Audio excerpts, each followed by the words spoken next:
What's a lie Christian coaches believe? God is like Santa Claus. I know that sounds ridiculous to some of you. That sounds crazy. Nobody thinks that God is really like Santa Claus.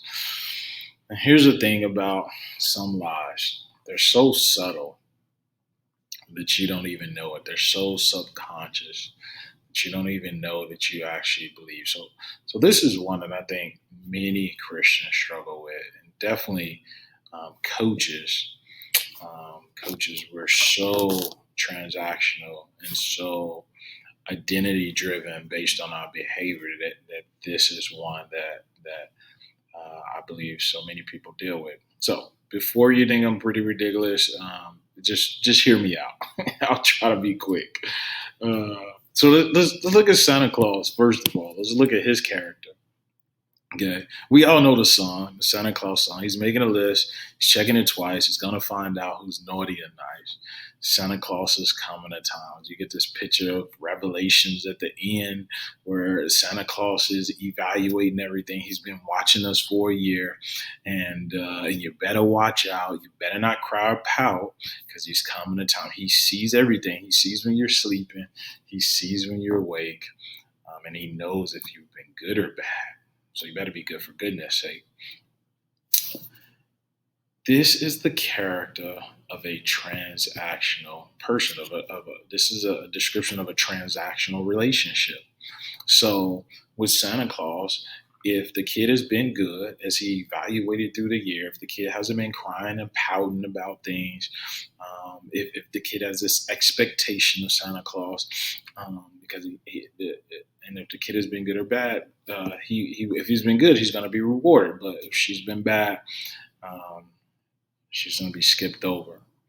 And I think so many believers actually approach the scriptures the same way. They see God the same way. I know we believe in the good news that God has died for us. Jesus himself has died for us. And our relationship with him is not based on our actions. We can't save ourselves. But we so often live life, we think we act like God is transactional. Our relationship is based on our behavior. Our salvation is based on how we live. Okay, so here's another way to think about it. When you do bad, do you think God will withhold blessings because you are unworthy? And you kind of have this mindset. I do good, then I'm kind of due a blessing, or I feel like I'm worthy of a blessing. I got a string of good things. I've been going in a good direction. I've been reading my Bible and doing church and doing service projects and treating people well. I have it's expectation of a blessing. And then on the flip side, when you do bad, do you have this mindset of, I guess I shouldn't be surprised if things don't go right.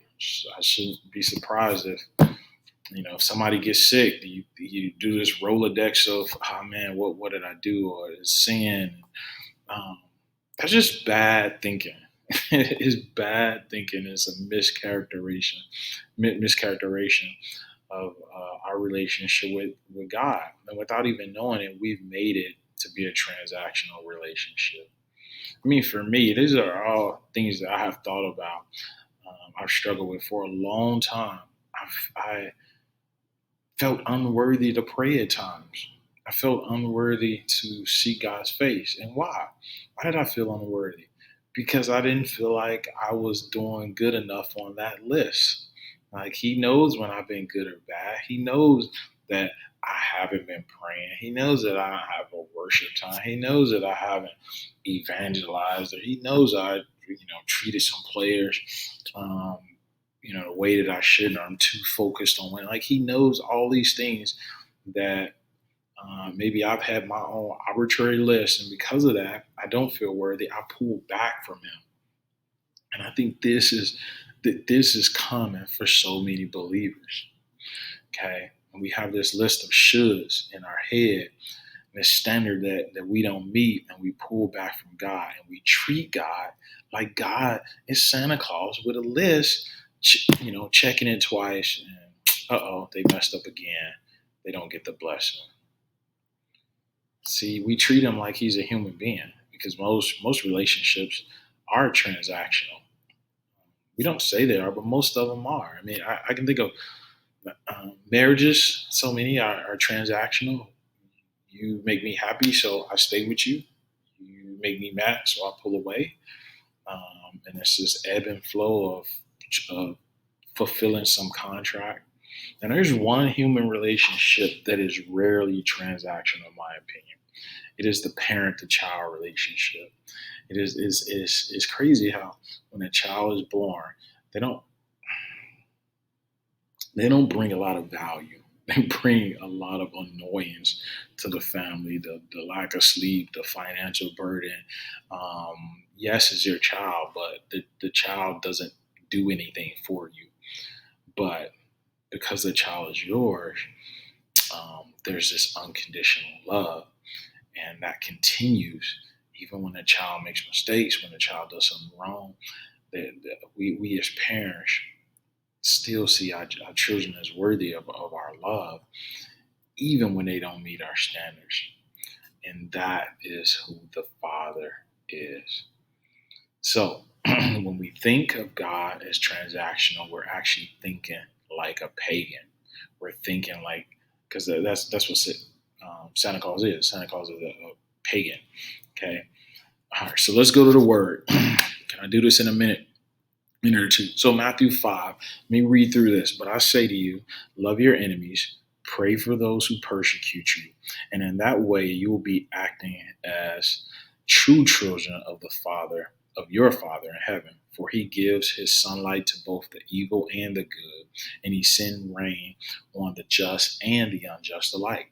If you love only those who love you, what reward is there for that? I mean, even corrupt tax collectors do that much.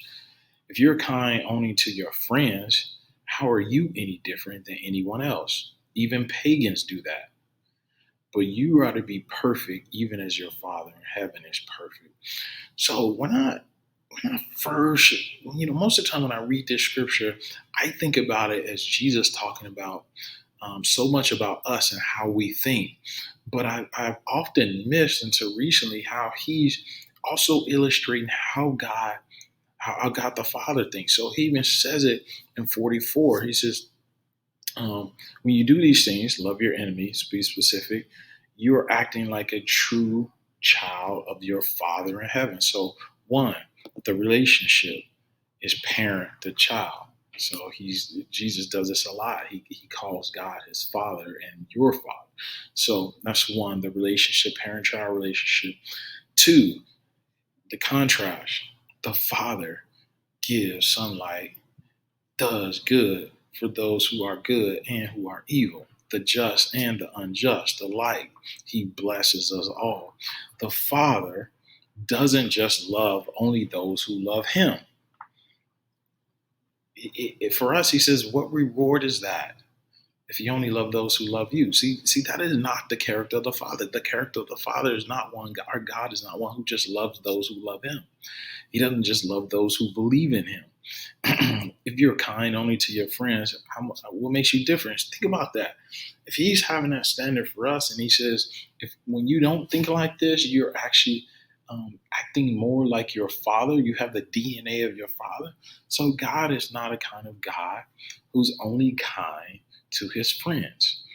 Okay, that's what makes him different. He's not a pagan. He doesn't think like a pagan. He's telling us not to think like the pagan Santa Claus. It's all transaction. You do good, I God bless you. You do bad, you get nothing. Like, no, this is relationship. This is parent to child. We don't even, we can't, there's nothing really that we can offer that makes us worthy. But because he adopts us as his children, he blesses us and makes us worthy. Okay, so we really have to understand who God is and see the gospel through his character. We gotta let God describe his own character and believe his description of himself, not ours. He's not a human. We can't think of him like a human. And that's the good news. He is so loving. He is so loving. So, what's a lot of Christian coaches believe? God isn't. God is like Santa Claus, but the reality is God is not like Santa Claus. So we have to stop acting like He is. And let me say one more thing. I'll give you two more things. He's not a checklist God, and we are to be true children of the Father.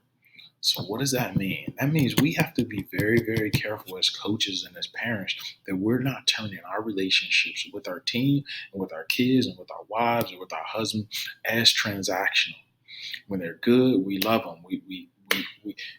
We give our love because they have earned it. When they're bad, we pull back. Like that is what pagans do. That is not what children of the Father does. So God is not like Santa Claus. So stop acting like He is. We have to stop acting like He is. He is. And that last thing is let God describe Himself. Okay. And what I mean by that is meditate on the scriptures. Meditate on Jesus and His life, because Jesus is the representation of God the Father. Exodus 34, verses 6 and 7. Yahweh describes Himself, His own character. Meditate on that. Let that sink in. Pray to the Father that He would reveal His character to us in such a way that it changes the way we interact with Him and with His people.